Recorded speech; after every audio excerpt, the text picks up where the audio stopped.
எபேசியருக்கு எழுதின நிருபம் 5ஆம் அதிகாரம். அப்போஸ்தலனாகிய பவுல் மனைவிமார்களை குறித்து சொல்லும் பொழுது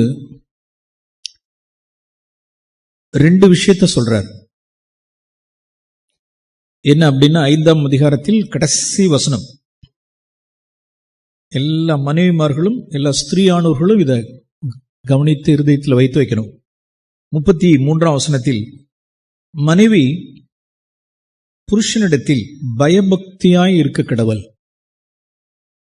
ரெவரன்ஸ் அண்ட் ரெஸ்பெக்ட், அதாவது ஒரு பயம் கலந்த பயத்துடனும் மரியாதையுடனும் இருப்பது. ரெவரன்ஸ் அண்ட் ரெஸ்பெக்ட், அதுல ஒரு பயம் இருக்கு, அதுல ஒரு மரியாதை இருக்கு, அதுல ஒரு மதிப்பு இருக்கு. இது புருஷனிடத்தில், மனைவி புருஷனிடத்தில் மதிக்க கடவள், மரியாதை செய்ய கடவள், பயத்துடன் கூடிய மரியாதையும் மதிப்பும் இருக்க கடவள் அப்படின்னு வாசிக்கணும். அதை 22ஆம் வசனத்தில், மனைவிகள் கர்த்தருக்கு கீழ்ப்படுகிறது போல உங்கள் சொந்த புருஷர்களுக்கு கீழ்ப்படிங்கள். இங்க கீழ்ப்படிதல், obedience, submission, obedience. இங்க 22ல கீழ்ப்படிதல், 33ல பயபக்தி. ஒண்ணு, பயபக்திங்கிறது இருதயத்துக்கு சம்பந்தப்பட்ட உள்ளான விஷயம்.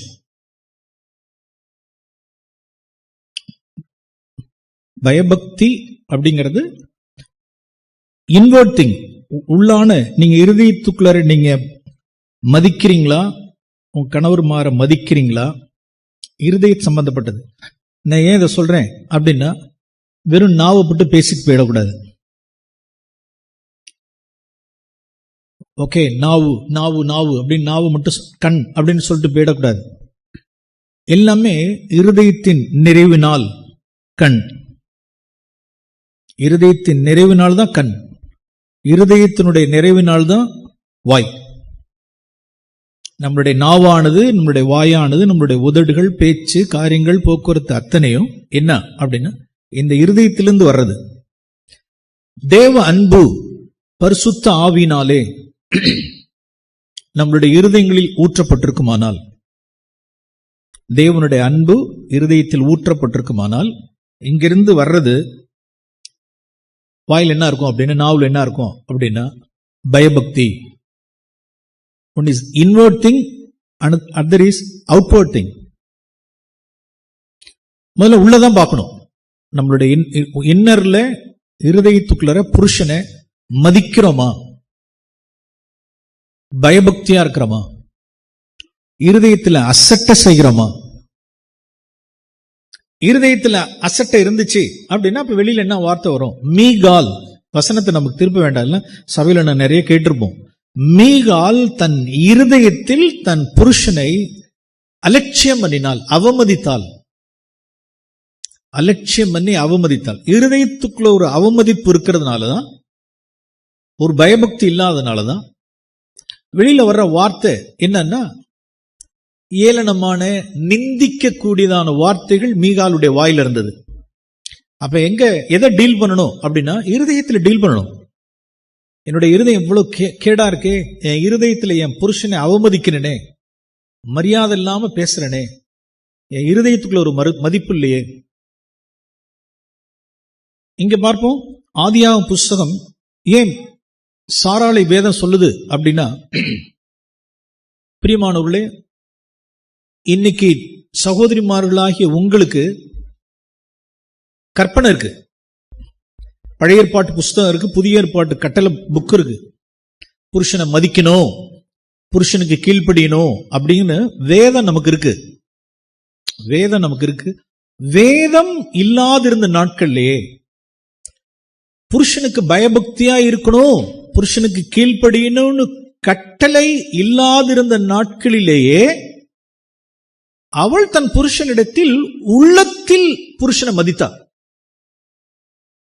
பாருங்க, ஆதியாகமம் புஸ்தகம் 18ஆம் அதிகாரம். ஆதியாகமம் 18. 12ஆம் வசனத்தில், அதுல 12ஆம் வசனத்தில் இப்படி வாசிக்கிறோம், சாராள் தன் உள்ளத்தில், தன் இருதயத்தில், சாராள் தன் இருதயத்தில் நகைத்து, தன் உள்ளத்தில் நகைத்து, கவனிச்சிங்களா, உள்ளத்தில் நகைத்து, நான் கிழவியும் என் ஆண்டவன் முதிர்ந்த வயது உள்ளவனுமாயிருக்கிற பின்பு எனக்கு இன்பம் உண்டாயிருக்குமோ என்றால், இது எங்க சொல்லிக்கிட்டது அப்படின்னா, இருதயத்துல சொல்லிக் கொண்டது. இருதயத்துல நகைச்சதும் இருதயத்துல ஆண்டவன் சொன்னது ரெண்டு விஷயம் இருக்கு. ஒன்னு, உடனே கர்த்தர் உடனே ஒரு காரியத்தை அங்க டீல் பண்ணிட்டார். அப்பொழுது கர்த்தர் ஆபிரகாமை நோக்கி, சாராள் நகைச்சா, சாராள் நகைத்தா அப்படின்ட்டார். இமிடியேட்டா அவ பயந்து போய் சொல்றா, பயந்து அவ போய் சொல்றா. அது பழைய உடன்படிக்கையில வாழ்ந்த ஸ்திரீயானவர்கள், விட்டுருங்க. ஆபத்தில் நெருக்கத்தில் நான் உள்ளத்துல நகைச்சத, நான் இருதயத்துல நகைச்சத எப்படி கர்த்தர் பார்த்தார்? சாராள் நகைத்து பிள்ளை சொல்வானேன், கர்த்தனால் ஆகாத காரியம் உண்டா அப்படிங்கும் பொழுது சாராள் பயந்து, 15, சாராள் பயந்து நான் நகைக்கவில்லை என்று மறுத்தாள். அதற்கு அவர், இல்லை நீ நகைத்தாய். சரி, ஒரு விஷயம் இங்க டீல் ஆயிடுச்சு. இங்கே டீல் ஆயிடுச்சுன்னு ஆதியாகமம் 18 முடிச்சிட்டார். ஓகே, மேன்மையானது எங்க இருக்கு அப்படின்னா 12ஆம் வசனத்துல, என் ஆண்டவன், ஒவ்வொரு மொழிபெயர்ப்புல ஒன்னொன்று இருக்கு. My dear husband, my dear husband, my lord, என் ஆண்டவனே, என் எஜமானனே, எனக்கு பிரியமான என் புருஷனே அப்படின்னு எங்க உள்ளத்தில். அத அங்க எதுவும் சொல்லப்படல. எங்க இருக்குன்னா கொண்டு வராரு பாருங்க. 1 பேதுருல புதிய ஏற்பாட்டுல பரிசுத்த ஆவியானவரை யாருக்கு வெளிப்படுத்துறார் என்றால், பேதுருக்கு வெளிப்படுத்தி பின்னால வருது. 1 பேதுரு 3ஆம் அதிகாரத்துக்கு கொண்டு வர்றாரு. இல்ல அப்படின்னா இது எங்க சொல்லப்பட்ட, வாயால சொல்லலையே, அவளுடைய ஆட்டிடியூட், அவள் உள்ளத்தில். அருமையானவர்களே, டியர் சிஸ்டர்ஸ், நீங்க இருதயத்துக்குள்ளாரையே நக்கல் பண்றதும், இருதயத்துக்குள்ளரே கிண்டல் பண்றதும், நகைக்கிறதும், சிரிக்கிறதும், ஏளனம் பண்றதும், இல்ல மேன்மையா என்றதும், இருதயத்தில் ஆண்டவன் சொல்றதும் கர்த்தர் அறிவார். இப்படி ஒரு ஸ்திரீ இருந்தா, இப்படி ஒரு ஸ்திரீ வேதத்தில் 2மே வச்சிருக்காரு.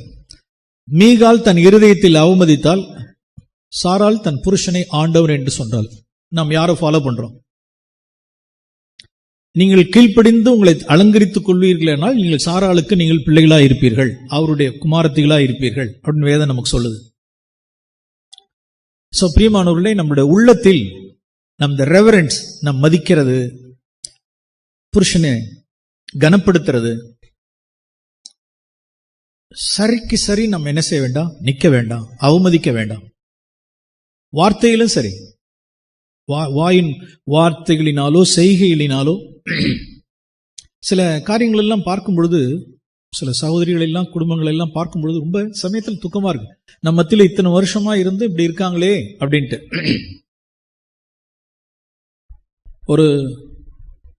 ஒரு இல்ல, ஒண்ணு இல்ல, நான் சொல்றது ஒண்ணு, நான் சொல்ல, நான் தொட்டதையும் புலங்கினதையும் சொல்றேன். மனைவிமார்கள் இப்படி இருக்கக்கூடாது. ஒரு ஃபேமிலியில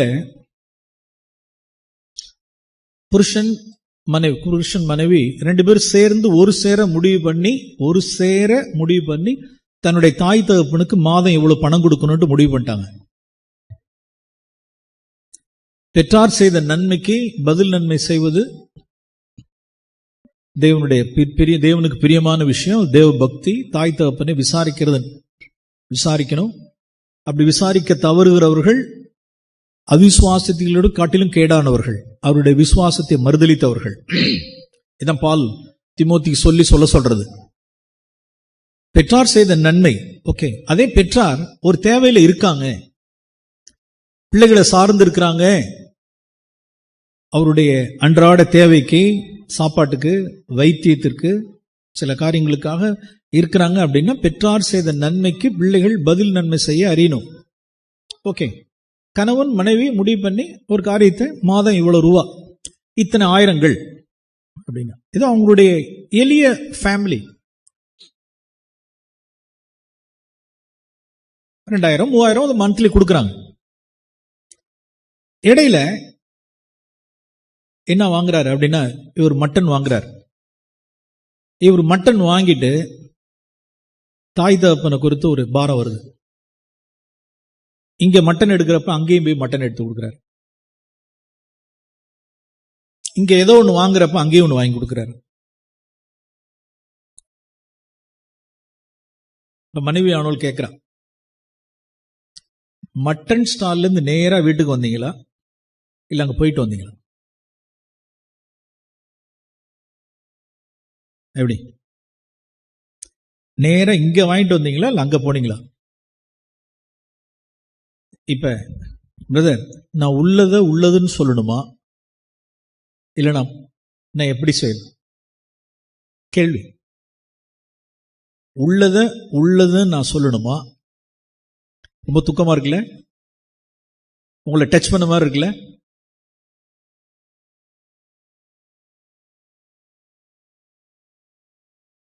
ஆமா, அவர் போய் சொல்லல. ஆமா, வாங்கினேன், இங்கேயும் வாங்கினேன், அங்கேயே கொடுத்துட்டு வந்தேன். பணமும் கொடுத்துக்கிறீங்க, மாசம் மாசம் பணமும் கொடுத்துக்கிறீங்க,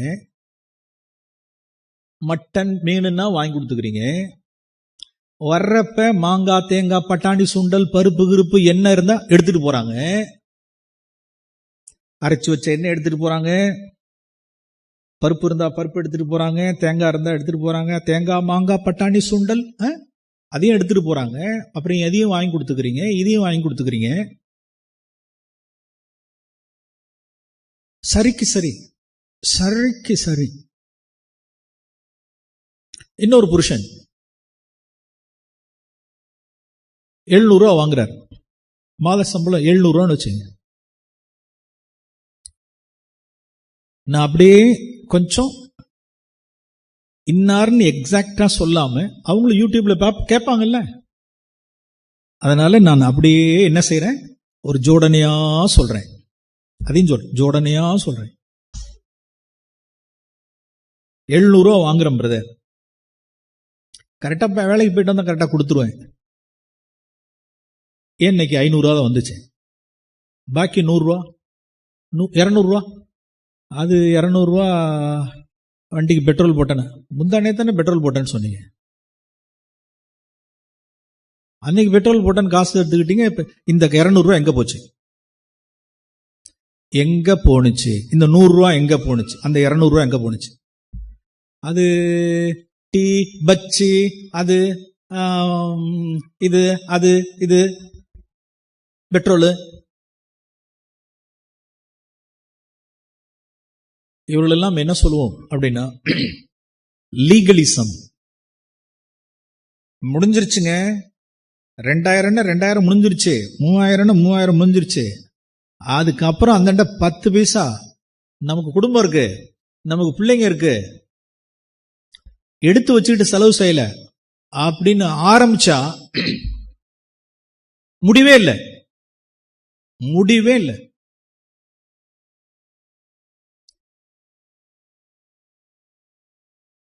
வீட்டுக்கு வீடு, இப்படி அப்படி இப்படி. அருமையான சகோதரிமார்கள், ஒரு 3 வசனத்தை உங்களுடைய இருதயத்தில் நீங்க எழுதி கொள்ளுங்க. உங்களுடைய இருதயத்தில் இந்த 3 வசனங்களை எழுதி கொள்ளுங்க. வேதத்துல நிறைய இருக்கு, ஒரு 3 வசனங்களை சொல்றேன். நம்மளுடைய வீடு கலகம் இல்லாத வீடாய், சண்டை இல்லாத வீடாய். எபிரேயர் புஸ்தகம் 13ஆம் அதிகாரம், எபிரேயர் 13ஆம் அதிகாரம்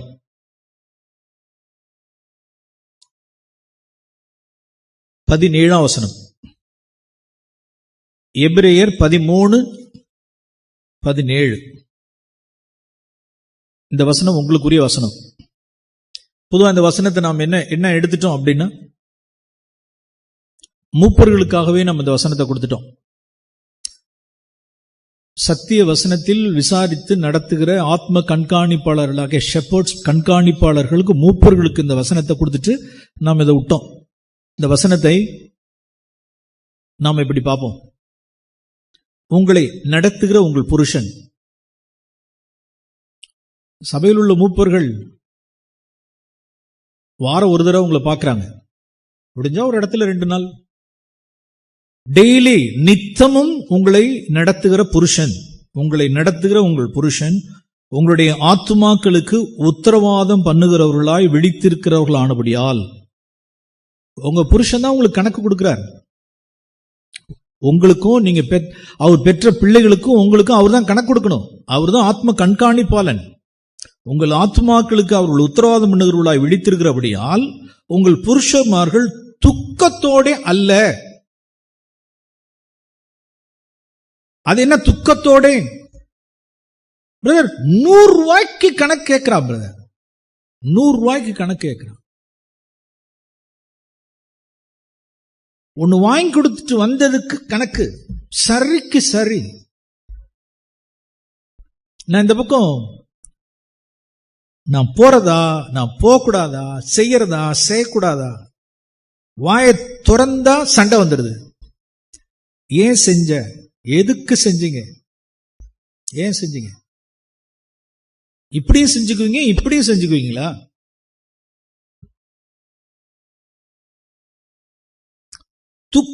அவர்கள் துக்கத்தோட அல்ல, சந்தோஷத்தோட உங்களை நடத்தும்படி, சந்தோஷத்தோட உங்களுடைய குடும்பத்தை நடத்தும்படி, அதை செய்யும்படி உங்கள் புருஷன்மார்களுக்கு கீழ்ப்படிந்து அடங்குங்கள். அவர்கள் துக்கத்தோட உங்களை நடத்துவார்களானால், உங்களுடைய புருஷன்மார்கள் உங்களை துக்கத்தோட அப்படி செய்தால் அது உங்களுக்கு பிரயோஜனமாய் இருக்க மாட்டாதே. எழுதிக் கொள்ளுங்கள். It will not be profitable to you. நீங்க எவ்வளவு சத்தியத்தை அரைச்சு காதல ஊத்தினாலும் சரி, எவ்வளவு சத்தியத்தை 52 சண்டை அரைச்சு ஊத்தினாலும் சரி, it will not be profitable to you. எல்லாம் பொத்தப்பை. சண்டே வருவீங்க, வாங்குவீங்க, பொத்தப்பையில போட்டுருவீங்க, பிரயோஜனம் இருக்காது. உங்களுடைய ஆவிக்குரிய வாழ்க்கைக்கும் உங்களுடைய குடும்பத்துக்கும் உங்களுடைய பிள்ளைகளுக்கும் பிரயோஜனம் உண்டாயிருக்கும்படி ஆண்டவராகிய இயேசு கிறிஸ்து நாமத்தில் I plead unto you, உங்களுடைய இறங்கி வேண்டிக் கொள்கிறேன், கீழ்ப்படிந்து அடங்குங்கள். அது உங்களுக்கு பிரயோஜனம் உண்டாயிருக்கும். பாருங்க, ஆண்டவரே, எஸ் நீங்க சொல்ற லாஜிக்லாம் தெரியாம இல்ல. ஒரு மெழுகுவத்தி இருந்ததுன்னா இந்த பக்கம் தான் கொளுத்தி விடணும், இங்கேயும் கொளுத்தி விட்டு இங்கேயும் கொளுத்தி விட்டா, நான் உங்க பட்சமே சொல்றேனே, இங்கேயும் கொளுத்துவீங்க அப்புறம் இங்கேயும் கொளுத்துவீங்க, என்னங்க லாஜிக்? உங்க பட்சமாக பேசுறேன். இப்ப புருஷன் என்ன செய்யறார் அப்படின்னா, இங்கேயும் கொளுத்துறார், இங்கேயும் கொளுத்துறார், இங்கேயும் கொடுக்கிறார், இங்கேயும் கொடுக்கிறார். அவர்கிட்ட புருஷன்ட்ட பேச மாட்டோமான்னு கேட்டா, எஸ் அந்த புருஷனிடத்துல தனியா நான் பேசினேன், அது அடுத்த விஷயம். சகோதரா, இங்கேயும் கொளுத்திக்கிற, இங்கேயும் கொளுத்திக்கிற, இடர செய்யாத, தேவபக்தியா நட, ஞானமா நட, பொறுப்புள்ளவர்களா நடந்து போ. சில விஷயங்கள் அப்படி நம்ம சொல்ல வேண்டியது இருக்கு. நம்மள்ட்ட இருந்துச்சுன்னா வேற, இல்லையே, எல்லாம் அன்றாடம் பிழப்புக்கு உண்டானது தானே. அவங்க கரெக்டா கவனிக்கிறாங்க, மனைவிமார்கள் கரெக்டா தாண்டி எட்டி பாக்குறாங்க, அவங்க எப்படி செலவு செய்யறாங்கிறது எட்டி பாக்குறாங்க, அவங்க எப்படி போறாங்க வர்றாங்கிறதெல்லாம் எட்டி பாக்குறாங்க. அவங்க விவேகமா நடந்துக்க சொல்லி, அதுக்குதான் living in an understanding way, விவேகத்துடன் வாழ்ந்து.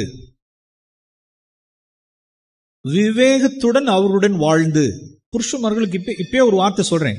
நீதிமொழிகள் 20ஆம் அதிகாரம் 5ஆம் வசனம், மனுஷனுடைய இருதயத்தில் உள்ள யோசனை. இப்ப நான் புருஷன் எப்படி எடுக்கணும், இந்த வசனத்தை நான் எப்படி எடுக்கிறேன் அப்படின்னா, 20ஆம் அதிகாரம் 5ஆம் வசனம், புருஷனாகிய நான் இந்த வசனத்தை எப்படி எடுத்துக்கிட்டேன், எப்படி படிச்சிருக்கேன், எப்படி எடுத்துக்கிட்டேன் அப்படின்னா, மனுஷன் படிக்கல, மனைவி. Living in an understanding way with your wife. விவேகத்துடன் எப்படி வாழ்றது. இந்த பாருங்க, மனைவியினுடைய இருதயத்தில் உள்ள யோசனை ஆழமான தண்ணீர் போல் இருக்கிறதா. எப்படிங்க? என்ன தண்ணீர்? அல்ல, ஆழம்னாலும் ஆழம், பயங்கர ஆழம். யாருடைய இருதயத்தில் உள்ள யோசனை? மனைவிகளுடைய. எங்க மனைவி உட்கார்ந்துட்டு இருக்காங்க, பார்த்துட்டு இருக்காங்க. ஓ இப்படியா அப்படின்னு. மனைவியினுடைய இருதயத்தில் உள்ள யோசனை ஆழமான கிணறா. அதுல அந்த கிணறுல இருந்து கொண்டு முண்டை எடுக்கணும் பாருங்க. யார் முண்டை எடுப்பா? விவேகி, wise man, a man of understanding, one who lives in an understanding way. விவேகத்துடன் வாழுகிற புருஷன் அந்த யோசனையை, மனைவியினுடைய இருதயத்தில் உள்ள ஒரு யோசனையை, இப்படி செலவு பண்ணா இப்படி, இப்படி செஞ்சா இப்படி, இத பண்ணா இப்படி ஆயிடும், இப்படி பண்ணா இப்படி ஆயிடும் அப்படிங்கிற யோசனையை விவேகி என்ன செய்வான் அப்படின்னா, ஆழத்தில் இருக்கக்கூடியதான தண்ணியை மொண்டை எடுத்துருவான். அவன் தான் விவேகி. Yes, we should live in an understanding way.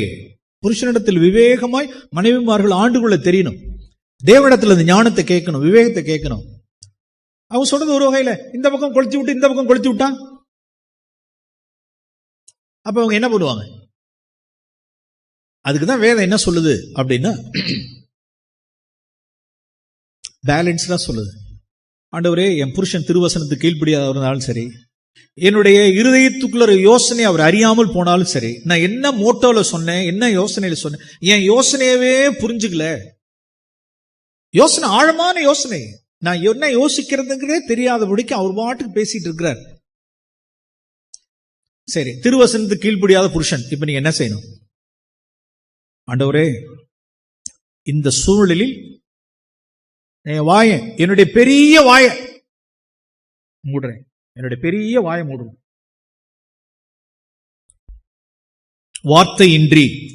வார்த்தையின்றி உம்மிடத்தில் ஸ்தோத்திரத்தோடு தெரியப்படுத்துகிறேன். அவங்க தான் விவேகி. இதான் கீழ்ப்படிதல், சப்மிஷன். இப்ப நான் கீழ்ப்படியணும். இப்ப நான் ஒரு ஆபத்துக்கும் பயப்படாதீங்க. இப்படி தூக்கி கொடுத்துட்டு வந்தா, இப்படி தூக்கி கொடுத்துட்டு வந்தா, இப்படி தூக்கி கொடுத்துட்டு வந்துட்டா, ஒரு ஆபத்துக்கும் பயப்படாதீங்க. ஒன்னாவது கர்த்தர் உங்க பட்சமா இருந்து எல்லாவற்றையும் பார்த்துக் கொள்வார். ஆமென். ஒரு ஆபத்துக்கு என்ன செய்ய மாட்டேன், பயப்பட மாட்டேன். நான் கர்த்தரை நம்பி என் புருஷனுக்கு நான் என்ன செய்யறேன், நான் கீழ்ப்படுகிறேன். சாரால் அவளுடைய காரியம்லாம் எங்கேயோ பெரிய பெரிய காரியங்கள். நாம என்ன மாங்காய் தேங்காய் பட்டாணி சூண்டல், இது ஒரு மேட்டரா? சப்மிட், இது ஒரு மேட்டரே கிடையாது. கீழ்ப்படிஞ்சிருங்க. கர்த்தர் எல்லாவற்றையும் பார்த்துக் கொள்வார். அவர் அருளுகிற தேவன். இதுக்காக என்ன செஞ்சிட்டு இருக்க வேண்டாம், யுத்தம் பண்ணிட்டு இருக்க வேண்டாம், சரிக்கு சரி நிற்க வேண்டாம். இன்னொரு வார்த்தை நீங்கள் எழுதி கொள்ளணும் இருதயத்தில். 2வது வார்த்தை 1 பேதுரு 3ஆம் அதிகாரம். இதுல இந்த தமிழ் வேதாகமத்தை படிக்கிறவர்களுக்கு இது ஒரு அந்த வேர்ட் ஆஃப் காட், அந்த வசனத்தை ஸ்ட்ரக்சர் அது எங்க போய் உட்கார்ந்துருச்சு அப்படின்னா, இந்த 7ஆம் வசனத்துல இந்த ஒரு பாட்டு இருக்கு பாருங்க. இந்த நாள்ல நீங்க சகோதரர்கள், எஸ்பெஷலி சகோதரிகள் இந்த வார்த்தையில் தெளிவடைஞ்சா நல்லா இருக்கும். 7ஆம் வசனத்தினுடைய இடையில உங்கள் ஜெபங்களுக்கு தடை வராதபடிக்கு அப்படிங்கிற வசனத்தை, இது புருஷர்களேன்னு சொல்லப்பட்டு உங்கள் ஜெபங்களுக்கு தடை வராதபடிக்குன்னு இந்த வசனம் எழுதப்பட்டிருக்கிறதுனால, இந்த வசனத்தை யாருக்கு ஒப்படைச்சிட்டாங்க அப்படின்னா, இந்த பாருங்க, இந்த பாருங்க, கை நீட்டி உங்க பாருங்க, எனக்கு கொடுக்க வேண்டிய நீ கணத்தை கொடுக்கலங்க, கேட்டு வாங்குறது. எனக்கு கொடுக்க வேண்டிய கணத்தை நீங்க கொடுக்கலங்க, விவேகமா நீங்க வாழ்னுங்க. இக்கட சூடுங்க, இங்க பாருங்க என்ன எழுதிருக்கு பாருங்க. உங்களுடைய ஜபங்களுக்கு என்ன வரும், உங்கள் ஜபங்களுக்கு தடை வரும்னு. அது தவறான அண்டர்ஸ்டாண்டிங். தமிழ் வேதாகமத்தினுடைய ஸ்ட்ரக்சர் அப்படி போய் அமைஞ்சது, வாக்கியத்தை அப்படி போட்டிருக்கிறது. அது யாருக்கும் சொல்லப்பட்டிருக்கு, யாருக்கும் சொல்லப்பட்டிருக்குன்னா, முதல் 6 வசனங்கள் மனைவிமார்களுக்கு, முதல் 6 வசனம் மனைவிமார்களுக்கு. அந்தபடி மனைவிமார்களே உங்கள் சொந்த புருஷர்களுக்கு கீழ்ப்படியுங்கள் அப்படின்னு இந்த 6 வசனத்தை சொல்லி புருஷர்களுக்கு கீழ்ப்படியுங்கள். 7ஆம் வசனம், புருஷர்களே உங்களுடைய மனைவிக்கு செய்ய வேண்டிய கணத்தை செய்யுங்க, விவேகமா அவங்க வாழுங்க அப்படின்னு அவங்களுக்கு சொல்லிட்டு, இப்ப ஆவியானவர் பேதுரு கொண்டு என்ன சொல்றாரு அப்படின்னா, இந்த வசனம் கடைசியா ஆங்கில வேதாகமத்தில் அந்த ஸ்ட்ரக்சர் கரெக்டா இருக்கு. சோ தட் எப்படி முடியுது அப்படின்னா, புருஷனுக்கும் மனைவிக்கு சேர்த்து கடைசியா எப்படி முடியுது அப்படின்னா, so that your prayers may not be hindered, உங்களுடைய ஜெபங்கள் தடை வராதபடிக்கு. இது புருஷனுக்குன்னு எடுத்துக்கொள்ள வேண்டாம். அப்படின்னா என்ன அர்த்தம் அப்படின்னா, நான் புருஷனுக்கு கீழ்ப்படியில, கனப்படுத்தல, நான் மரியாதை செய்யல, அமைதியிலும் அடக்கமுள்ள ஆவியோட நான் நடக்கல, வார்த்தை வார்த்தை வார்த்தை வார்த்தை வார்த்தை பேசி ஜெயிக்கணும், அப்படின்னா நம்மளுடைய ஜெபம் கேட்கப்படாது. அப்ப உங்களுடைய ஜெபங்கள் கேட்கக்கூடாதபடிக்கு, அல்லது எபிரேயர் 13:17 படி உங்களுக்கு பிரயோஜனமாயிராதபடிக்கு, இல்லாமல் போகாதபடிக்கு, இன்னொரு வசனம் தீத்துவின் புஸ்தகம் 2ஆம் அதிகாரம், தீத்துவின் புஸ்தகம் 2ஆம் அதிகாரம்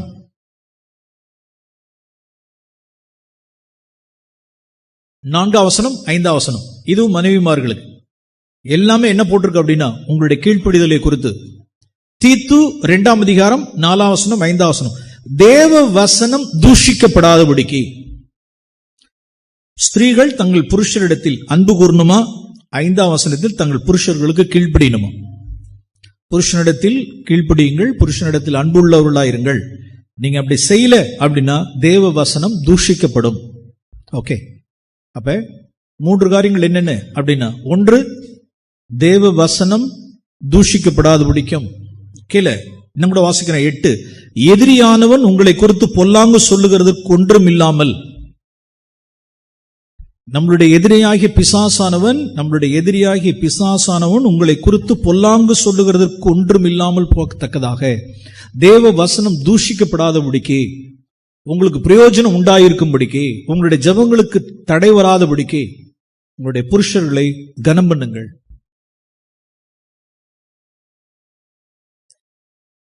நூத்தி 127 நாடுகளுக்கு அரசாண்டவன் அகாஸ்வேரு. 127 நாடுகளுக்கு அரசாண்ட அகாஸ்வேரு ராஜா பெர்ஷிய பேரரசன், பெர்ஷிய ராஜாங்கம். ஒரு புறஜாதியான தேசத்தில் உள்ளவர்கள் எழுதி வச்சிருக்கான். என்ன எழுதிருக்காங்க? எஸ்தர் புஸ்தகத்தை போய் படிச்சு பாருங்க. 1ஆம் அதிகாரம் 22ஆம் வசனம் 25ஆம் வசனம். எல்லா மனைவிமார்களும் தங்களுடைய புருஷர்களை கனம் பண்ணணும். எல்லா மனைவிமார்களும் தங்களுடைய புருஷர்களுக்கு கீழ்ப்படிந்திருக்கணும். சட்டத்தை ஏற்றி 127 நாடுகளுக்கு அனுப்பிச்சான். யாரான? புறஜாதியான, ஒரு புறஜாதியான தேசத்தில் உள்ளதான அவர்களை விட்டு தள்ளுங்க. வெளியில உள்ளவர்களுக்கு, புறஜாதி மார்க்கத்தில் உள்ளவர்களுக்கு தங்களுடைய புருஷர்களை கனம் பண்றதும், தங்களுடைய புருஷர்களுக்கு கீழ்ப்படிந்திருக்கிறது தெரிஞ்சிருக்கிறது, வேதம் வைத்திருக்கிறதான மனைவிமார்களுக்கு தெரியாமல் இருக்குமானால் ஐயோ, எவ்வளவு வெட்கக்கேடு, எவ்வளவு வெட்கக்கேடு. கிறிஸ்டியன்ஸ் இன்னைக்கு இருக்கிறதான இந்த கிறிஸ்தவ உலகத்தில் உண்டான கிறிஸ்தவ homes, million and millions of homes, லட்சக்கணக்கான குடும்பங்கள்